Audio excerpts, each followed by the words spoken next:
नाशिक आणि मुंबई येथे झालेल्या बस दुर्घटनेमुळे आता नाशिक सिटी लिंक प्रशासन सुद्धा अलर्टवरती आलंय। टप्प्याटप्प्यानं 40च्या बॅचना दर रविवारी चालकांना प्रशिक्षण दिलं जात आहे। आढावा घेतलाय शुभम बोडके यांनी। नाशिक महामार्ग बस दुर्घटना आणि मुंबईतील कुर्ला बस दुर्घटनेनंतर आता नाशिक शहर सिटी लिंक बस सेवा प्रशासनाच्या माध्यमातून एक मोठा निर्णय घेण्यात आलेला आहे।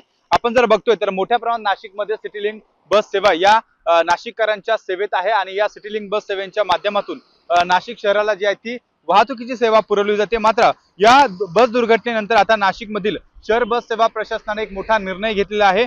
बस प्रवासात अपघात होताना वाहन चालकांची चूक असल्याचं जवळपास जे आहे ते निश्चित होतं आणि त्यानंतर या तपासातून देखील बस चालकांची चूक असल्याचं निष्पन्न होत आहे। त्यामुळे आता या संपूर्ण घटनेनंतर प्रवाशांच्या सुरक्षेचा मुद्दा जो आहे तो पुन्हा एकदा ऐरणीवर येतोय। त्यामुळे आता शहर बस सेवेच्या माध्यमातून अपघात टाळण्यासाठी टप्प्याटप्प्याने दर रविवारी 40 चालकांच्या बॅचच्या माध्यमातून दर रविवारी या चालकांना प्रशिक्षण दिलं जाणार आहे। वर्दळीच्या ठिकाणी आणि सिग्नलच्या परिसरात वाहन चालवण्याबाबत हे मार्गदर्शन असणार आहे।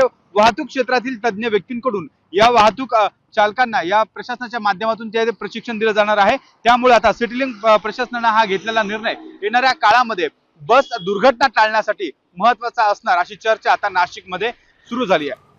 शुभम बोडके, एबीपी माझा, नाशिक। एबीपी माझा, उघडा डोळे बघा नीट।